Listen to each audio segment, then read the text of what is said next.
Hi, this is Don Cusic with the Music Biz, and today I have with me Jim Foglesong, who is the president of Capital EMI's country division in Nashville. Jim, how did you get started in the music industry? Well, Don, I've been in music all my life, very involved in music all my life. My family was very musical. My parents tell me that I started singing solos in church when I was 4 years old and was always active as a singer in choirs and doing solo work. Studied several different instruments, mastered none, but eventually, like your students, I am a product of a music school. I went to the Eastman School of Music in Rochester, New York, and I have a Bachelor of Music degree, majoring in voice, and I went to New York to try to make it as a singer. And the first year that I was there, I worked in a bank while I studied voice and auditioned and did some work around town. I was a soloist at a Baptist church in Brooklyn, as well as a Reformed Jewish temple in Brooklyn, and just doing everything I could when a friend of mine from school called me, and he was leaving a job at Columbia Records. They needed a musician. This is back in 1951. They needed a musician who could follow a score to work in the engineering department. The main reason, they were transferring all the old 78 catalog to tape and making LPs, and they needed somebody who could follow a score and make sure that the splices were all correct, and at the same time as we put them on tape, we tried to improve the sound, add a little reverb or a little bass, a little treble, whatever we could do to improve the sound. He called and said he was leaving this job. He felt that it would give me an opportunity to meet a lot of people in the business. I had a lot of free time, and the money was about twice as good. I was making $35 a week in the bank, and this job paid $65 a week, so that was a real good move, and I had just gotten married, so that was real important. I had no intention of staying in the record industry. I continued to sing and audition. In fact, the following year, my wife and I were accepted to tour with Fred Waring.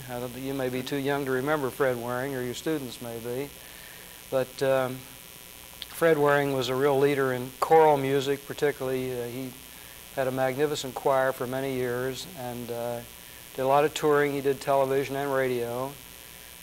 And I went to my boss at Columbia to resign, and we talked for a while, and he said, well, we like you here. We think that you could do well in the recording business. Why don't we just call this a leave of absence? In other words, when you come back, we'll find a job for you. So I did that. I came back. Shortly thereafter, I started assisting in some production and then eventually started producing some records. At the same time, the singing thing was building too. I was starting to get a lot of backup work in the studios on recording sessions, a few jingles. But one day I had to make a decision which it was going to be, because I was producing with some success, and I opted for the steady salary. By that time we had a couple of children and a lot of bills, and I don't think I was ever cut to be a freelancer. I don't like those droughts when no money is coming in. Makes you a little nervous, doesn't it? Makes me real nervous. I'm not good at saving money. I'm great at handling other people's money, but I'm terrible with my own. And my overview of the freelance business, it's either feast or famine. You either have so much work that you have to turn some down, or there's nothing coming in. And so anyway, I opted to be a producer for Columbia Records, and I stayed there for 13 years before going to RCA. This is all in New York. I was with RCA as a producer for 7 years in New York, and then came to Nashville in December of 1970. You've been president of DOT, ABC, or ABC DOT, MCA, Capital. How does one get to be president of a label? Well, I was fortunate enough. I came to Nashville to head the DOT label. I the rest of the company was not doing very well. We got lucky. We signed Donna Fargo, and she had a couple of gold singles in a row, Happiest Girl in the Whole USA, and Funny Face. She had a gold album, a platinum album, and they rewarded me. Actually, we were owned by Gulf and Western Industries, and the president of Gulf and Western, for some reason or other, asked my boss, well, why is he a vice president? If he's doing so well, is anybody else a president in Nashville? And he said, no. He said, well, let's make him a president. Let's let everybody know that he can make his own decisions. He doesn't have to check with the ivory tower if he wants to sign somebody, and let him go. So this was, I believe, in 1973, and up until last year, I guess, I was the only one in Nashville with the title of president of the record label. Okay. What are the responsibilities of a president? Probably no different than that of a vice president. But you got a better title. In a big company. Well, I have the responsibility for the Nashville operation. As I mentioned, I've only worked for big companies. And when you work for a big company, of course, you utilize many of their services. We're not totally autonomous here, but I am responsible for the acts that we sign, the acts that we drop, their recording commitments, their negotiations, the release of the product, the promotion of the product, publicizing. Of course, we use the home office for accounting, for legal, business affairs, distribution, and sales. But we're the catalyst behind all the Nashville product, which basically is country product. You can sign any act you want to sign, and you're approached by a large number of people wanting to get signed. Essentially, that's true. If you know, it involves a tremendous amount of money, of course, I've got to go back to the board and, and get permission. But up to quite a healthy amount of money, I do have that autonomy. What makes you decide to sign some acts and not sign others? Well, overly simplified, it's excitement. At Capitol right now, it's a unique situation. I'm really enjoying it. Capitol had more or less let their country division dwindle down to about 8 acts, which is very small. Only 3 or 4 of them were having any chart success. And when they hired me, they made a commitment. At one time, as you well know, they were one of the leaders. They had Buck Owens and Merle Haggard, Sonny James. And then later on, of course, they were very successful with Kenny Rogers, Ann Murray, Juice Newton, tremendous amount of pop over Crystal Gale, you know, after they bought the United Artists catalog. But for whatever reason, they had let that diminish, and they've made a new commitment. They want to be up there among the biggies again. So I'm having the opportunity to more or less build a label, or 2 labels in this case. We have Capitol, and then we have EMI America, sort of like the Columbia Epic situation in Nashville. You try very hard to sign exciting acts, competitive acts with the other leaders. As you know, it's very tight at radio today. The lists are very small. And with each piece of product, you have to feel that it's going to compete. A station, a reporting station, an important station, may only add 2 or 3 records a week, and they'll get anywhere from 20 to 50. And among those 20 to 50 will be the new Conway Twitty, the new Don Williams, the new Oak Ridge Boys, the new Judds.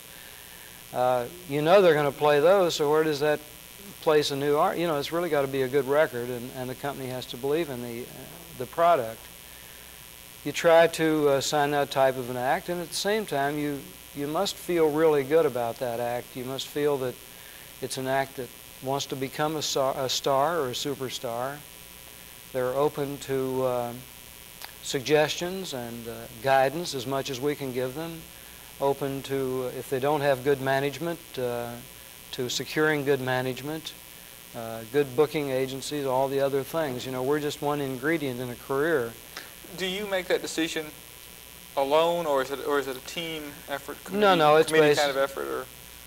You know, sometimes I make it alone because it's just everything feels good and you're on the spot and you do it. And I've been fortunate to have made some really good decisions like that. I've also made some very bad ones the same way. I felt that the climate was right, but it's a committee type thing. We have an A&R department, an artist and repertoire department, two talented fellows with varied backgrounds and very different than mine, and I like that. I don't want everybody that hears exactly the same way I do or even has the same type of background. And we try to bring up all the important points before we sign somebody. You've worked with a lot of very big superstars, Loretta Lynn's, Don Williams, Barbara Mandrell, Anne Murray.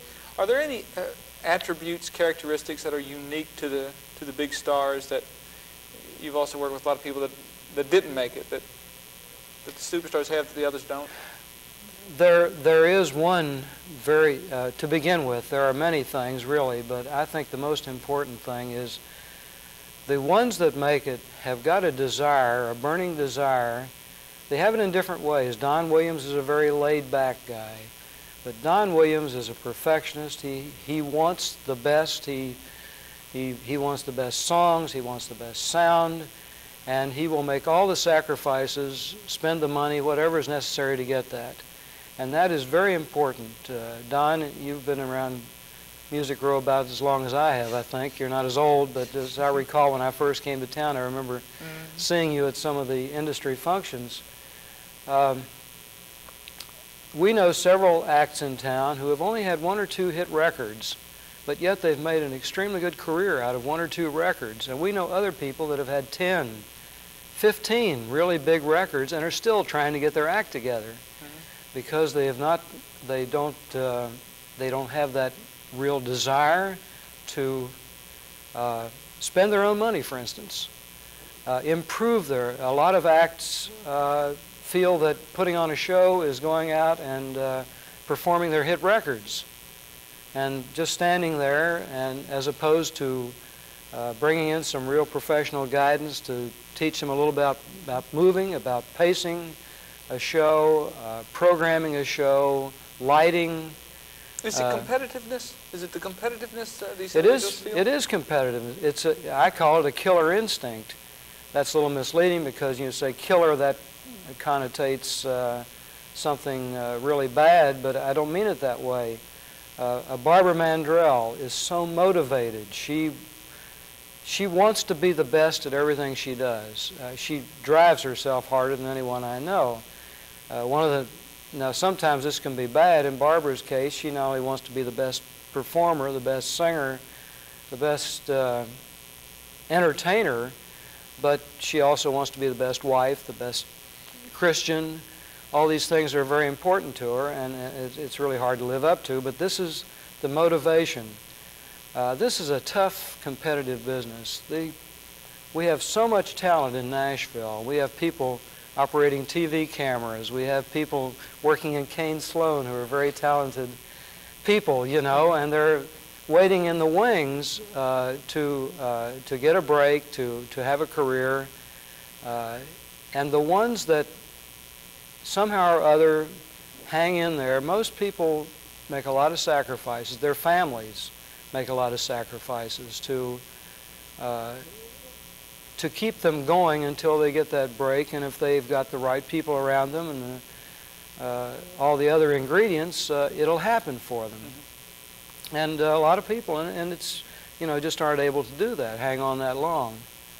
But I think the really talented people that have that desire and are open-minded, greed enters into it, you know. We've seen a thing locally, some people, they get into writing songs and publishing their own things, and they get so blind to their own material that they don't want to do anybody else's material, which is a terrible mistake, I think. The best thing an artist can have is a hit record or a hit song to propel them into stardom.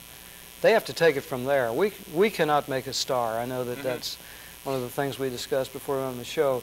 A record company can provide a great outlet for somebody to take it from there, but if they don't have the intelligence and the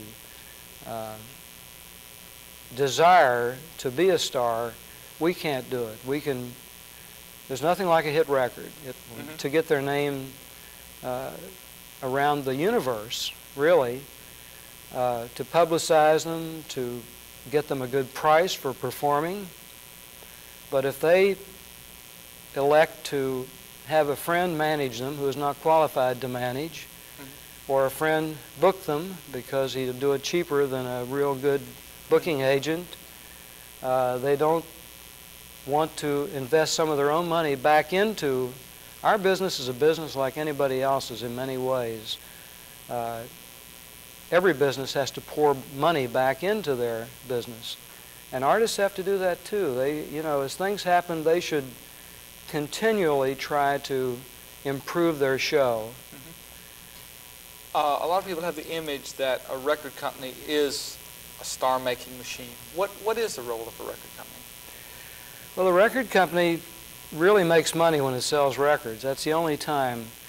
An artist, when he gets a hit record, his price goes up. The record company's price doesn't get, the more success he has, well, the higher his price goes. The record company, unless the price of records goes up, they don't make any more money. The music publisher will make money on performances, whether any records are sold or not. And in many cases, we have records that get tremendous airplay and don't sell any significant amount of records. So the publisher, the writer, will make some money from that. We don't make money unless we sell records. And that is basically what we should do and do best. We cannot make stars of people. We can assist in a career. We can give them the greatest outlet in the world, which is a hit record. Here again, we don't give it to them. It's a team thing, and we work together and give it to each other. I don't believe that record companies can. I think that record companies ran into a lot of problems a few years ago when the bottom fell out of our business because we felt that we were the star makers. We were the banks. We financed their total career. We gave them money to put their show together. We gave them money to study dancing or whatever. We financed so many things, and we had some very creative accounting going on. It was party time, a lot of limos and good times, and suddenly we realized that we weren't making any money. But there was so much product going back and forth, records didn't sell, being returned. Many of the dealers were paying their bills by just returning records that we had forced them to take. There were a lot of egos involved between the companies, all in this whole star-making syndrome. We were really believing our own press clippings, and the bottom fell out of the business. A lot of people went under, a lot of companies went out of business, a lot of retailers, rack jobbers went out of business, and I think suddenly everybody woke up and said, hey, we can't make the stars. The stars have to make the stars.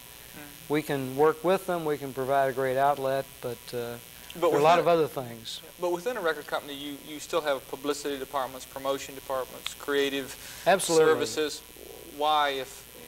Well, it's very important that they become stars, and we try to work with them in any way that we can. We do have a publicity department, and our publicity department works on every act. But at the same time, they don't concentrate on one act. Really, most of the stars have their own publicity agent that they have, that concentrates on their career totally. Our publicity department, at this point, it's 2 people in Nashville, which is, I think, pretty standard for most Nashville labels. We concentrate on a whole roster of artists. We do everything we possibly can, but as far as the total job, they need outside help. To the sales.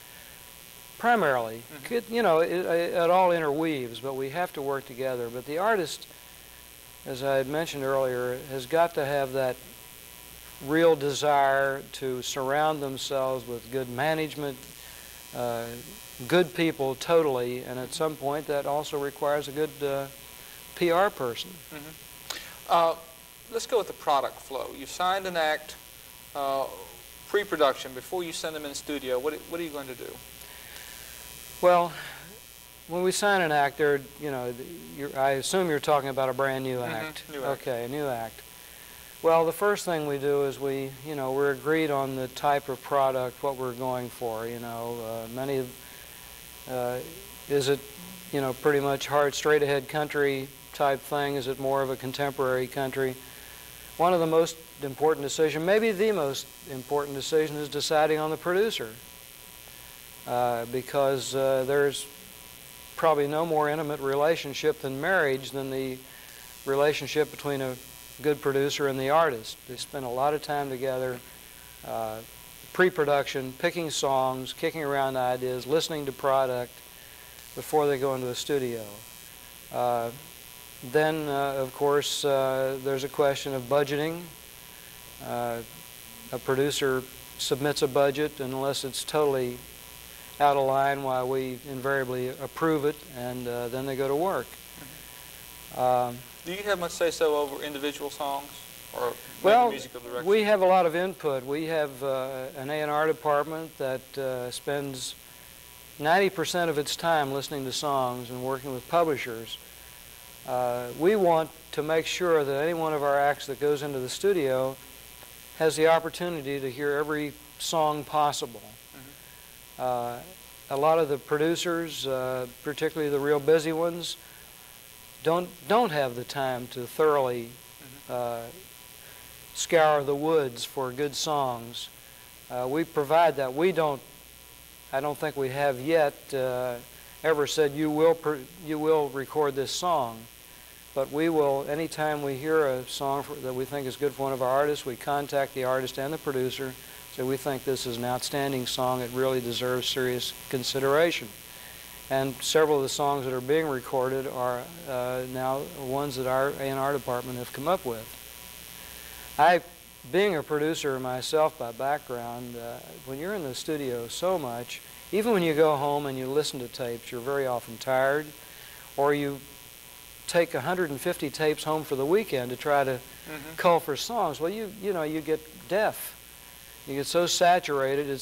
And I've done it, and I've learned this the hard way. Most songs are not good. Most songs are not competitive at all.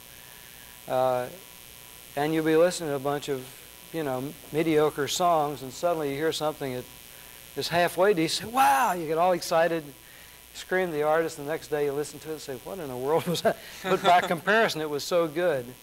Or it's very easy to pass on a real good song. You can't work that way. What's wrong So we try to supplement. Well, most songs are not put together by professionals that really know how to put together a song. Now, a lot of amateurs, non-pros, will have a good idea for a song, and maybe even have a good line or two, but they don't know how to really pull it together to construct the song, make it flow. The second criticism I would have is that most of them are not original. There's nothing original about them. They're copies. Somebody has a hit song, a big hit in our business, you can be assured that for the next several weeks you're going to hear an awful lot of songs written with the same chord changes, the same flow, same idea. Most people are followers, not leaders. And you always look, even though the words have been used many other times, you look for something unique in a song. I love you has been said so many different ways, but people still find other ways of coming up with it and having hits with that same expression. Okay, I interrupted you when you were talking about the, supplementing the. Well, we supplement the efforts of all of our artists and the producers, and our producers are very happy to get this help. There's so many talented people out there. There's so many good writers. The competition is so fierce now in our business that they welcome these people whom they respect, and we try to contact all the top writers, as well as the as whining and dining or whatever we have to do with the real talented ones coming up, to encourage them. We want to be number one on everybody's list. When they get a great song, we want them to think of us. Okay. And if not number one, number two, or number three. Okay, you've got the tape in hand. What does it cost you, so ballpark figure for a debut album, for an act? Okay, a debut album in the country field today, of course it depends on the type of artist. If it's you're using strings and, big productions, arrangements, and that type of thing, why, it can run anywhere from $65,000 on up to $150,000, depending. Some of our acts who don't get into that have delivered albums, including producer, of under $50,000. It's still possible, but somewhere in that range, $50,000 and up. Okay, $50,000 production cost. How many albums would you have to sell to break even, roughly? Well, we sort of have a rule of thumb. We actually do a little bit earlier, but we try to think of $1 an album. If we spend $50,000, we like to say we'll sell 50,000 albums. We actually start making money a little earlier than that, maybe 35 or so. But to get some kind of a profit, why, dollar for dollar. Okay. Of course, the royalty rates are different, and there are a lot of other variables. Got the tape in hand. Album's done. What's your next thing? Okay, in the country field, we don't always do an album. We rarely do an album right off the bat with an artist. I think we're the only type of music can get by with that, but it's very good. We,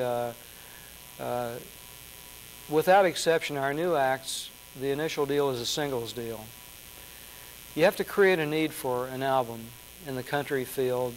Country radio doesn't really play albums. If they do, it's on a weekend, or it's late at night, that type of thing, and the buying audience isn't there.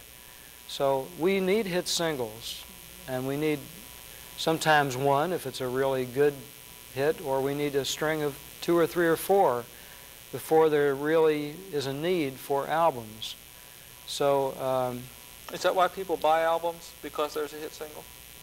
That's the chief reason in the country field, absolutely. There are, I'm told there are a couple of artists in the business, they're not with our label, that went for a period of a couple of years without any hit singles, and they had fairly, David Allan Coe was one, they had fairly good album sales, very consistent. But the country music business is a very singles-oriented business. Now, we don't make money on singles at all. Singles are the vehicle that the chief vehicle to get an artist off the ground and to sell albums. But by the time we pay the money for singles, promote them, do all the things we do, unless it's an absolute giant, we probably lose money on the singles. But the end result, it protects your investment. Absolutely. Too, yeah. What we're trying to do is to establish an act and sell albums. That's where we make our money. Okay, you've got a single ready to go. Yeah. Do you develop a marketing plan, or do you ship it to radio first? We ship it to radio. We have a promotion staff. We have field people of our own. We usually, at this point, will hire anywhere from 1 to 3 independent promotion people to supplement our promotion staff to get the record played and to get a feel for it. We find that if we can't get the record played enough to chart the record, there isn't a whole lot more that we can do at that point in time. And that's really good. You know, I'm thinking of an artist, John Conley on MCA. I originally signed him, I think it was ABC or ABC Dot at the time. But John, we had a singles deal, and the first year we didn't have any success with him at all.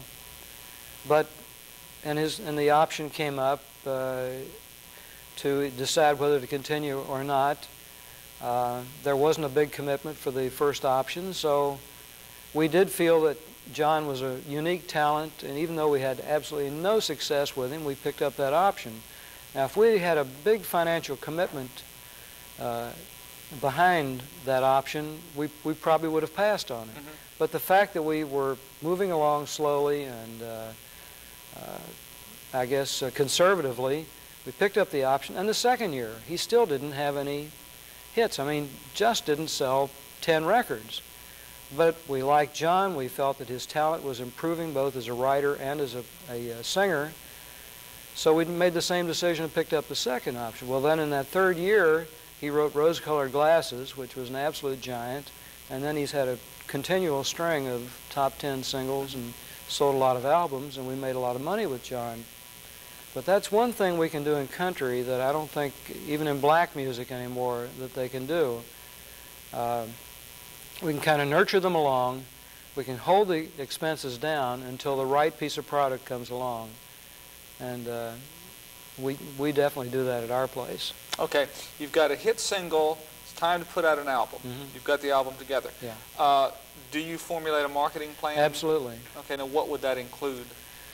Well, in the first place, one of the things at our company is that our home office, being in Los Angeles, where our distribution core is situated, our man out there, who is a marketing man, sits down with them, plays them the album. They know the track record of the singles. They're usually eagerly awaiting the album. And we talk about, we project sales. We think we're going to sell 100,000. We think we're going to sell 50 or 150, or do we think we have a gold album? Based on those projections, we come up with a budget. And say we decide to spend $50,000 in marketing. We will use the bulk of that to work with our branches around the country in Atlanta and Dallas, Chicago, Los Angeles. We will allocate money for them to work with their accounts to get the product out, tie in more print than anything else, but print and radio spots more than anything else. And of course, we're really zeroed in on the single, the new single that's in the album. We might put a colored sleeve on that with a picture of the artist, which is an extra expense, but at that point in time, we're so committed that we're trying to build that artist's image. Do you use much TV advertising? Not a whole lot. We do some.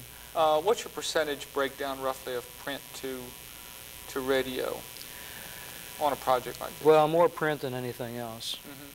70, 80%, or? Probably 70, 75. Okay. How about in-stores? Do you do much POPs? Yes, we do. We do a lot of in-stores. You can only do in-stores with the right artists. There's nothing worse than setting up an in-store when that, here again you get carried away. It takes the public a long time. Even though there's a lot of publicity and everything else, they don't always grasp the name of a new artist. They'll remember the records. Some people will, but sometimes we feel that, oh yeah, this will be great. And it is so embarrassing to go to a store. You've got the product in there. You've spent money advertising it. You've bought radio spots. So-and-so is going to be there, and there are 20 people in line. You have to be careful, but there's nothing more exciting than we have this group, Sawyer Brown, now that is really doing extremely well for us. They had the advantage of winning the Star Search television show that gave them tremendous national TV exposure. And they're just packing them in, and they're great with the crowds, and people love it, and we're moving a lot of product through in-stores. How about the in-store contest for the retailers? Does that help with your POPs? Sometimes, but it's really amazing. If you don't have the right artist, it's not going to come off. And people just, they got a lot of other things to do with their time. Sometimes you'll get a lot of people there to get autographs, but they won't buy any product. They just, hey, somebody famous is going to be here. Yeah, we'll show up. But they don't buy anything. There's two kind of contests out there running now. There's the in-store contest to help the record store managers and this kind of stuff, and consumer contests where somebody gets a free trip to the concert or something. Have you ever done any of the consumer contests? Sure. Have they been successful? Yeah. We've had some very successful ones, and we've had some that fell on their faces. Are they dependent upon having a big act? Yeah, they really are. Sometimes it just depends on the act, depends on the record, depends on the circumstances. Some of the ones that even with big acts have not done as well as we thought they should. There are a lot of variables. How about videos? Are you doing many videos, and who's watching them? We are doing videos. The most exciting thing that's happened in the way of videos recently is the VH1 channel on cable. Right now, it started out, it was only about 2 million homes. I think it's supposed to be in 5 or 6 million homes by the end of this year, and it's going to grow rapidly. But it does give us a chance to get our country videos. MTV, which is the other really major video channel, as you know, is strictly rock music. They're very opinionated about their sound, and there have only been 1 or 2 Nashville-produced videos, I think, on MTV. But we have several on VH1, and in one particular instance, we think that we have seen sales based on the fact, in this particular case, that we had an album that had pretty much stopped. It had gone out pretty good quantities, but nothing was happening for a period of several weeks. It started being programmed on VH1. That's the only dramatic thing that we can attribute. This still isn't definite, but it's the only dramatic thing that took place in that period, and we've moved another 20,000 albums or so.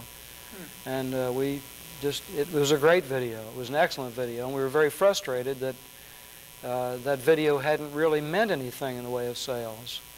It gave the artist great visibility, but we feel that the right one, here again, it's like MTV. My company in the pop field is very involved with MTV, and with some of the artists, Duran, for instance, the video has played a very important role. Sheena Easton, the Stray Cats, but with some of the other acts, they've spent, great videos, and they have great programming, and didn't make any hits.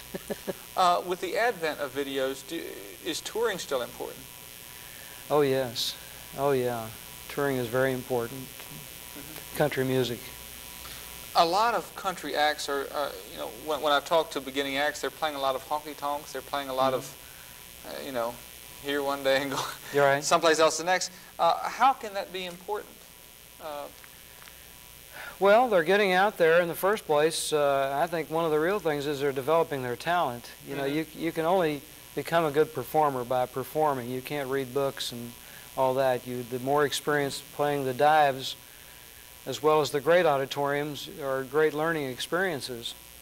So that's good. But getting out with the people gives the chance, if the guy's playing in Atlanta, why the Atlanta radio people, we'll try to get them to come out and see the artist as one of our artists. Playing Charlotte, North Carolina, we'll do the same thing. We'll try to set up press in those areas with our people, and it's a very important part of career development. It's also very important, as far as the artist is concerned, that he have good management, someone who can build a career with an agency to improve the bookings and turn down the bookings that are not good, the venues are bad, as well as make sure that he gets good exposure. How does someone become a record company executive? How do you get into the record business? That's a tough one. About all I can say is that you've got to get your foot in the door in the business somehow or other. If it's working in a mailroom or sweeping floors, whatever. And after that, it's pretty much up to you. If you have the desire, you have the intelligence, you ask questions, you study people you admire, you study the business, it'll happen. If you don't do that, I don't think it's going to happen. How much can someone expect entry-level, mid-management? And somebody right out of college? Well, I can only speak for record companies. They're, publishing is a bigger business in Nashville than the record business. But probably, $15,000 to $20,000, something like that. And it might even be less. How about mid-level management, the right below vice presidents? 25 to probably to $50,000 or $45,000, depending on the length of time and the individual. Are there parts of the record company that executives make more than others? Would sales make more than publicity? Sales, most companies work on a commission or a bonus situation, and a salesman is the same in almost any business, stands to make a lot more. He might make more money than his boss or a vice president if he's really good by picking up his bonuses. A good salesman, you know, can sell anything. He can sell shoes or shirts or records, and the sky is the limit. And it's no different in the record business. Okay. Well, Jim, thank you for being with us today. I appreciate you spending your time here. Well, it's my pleasure, Don. Thank you for asking me. This is Don Cusic with the Music Biz.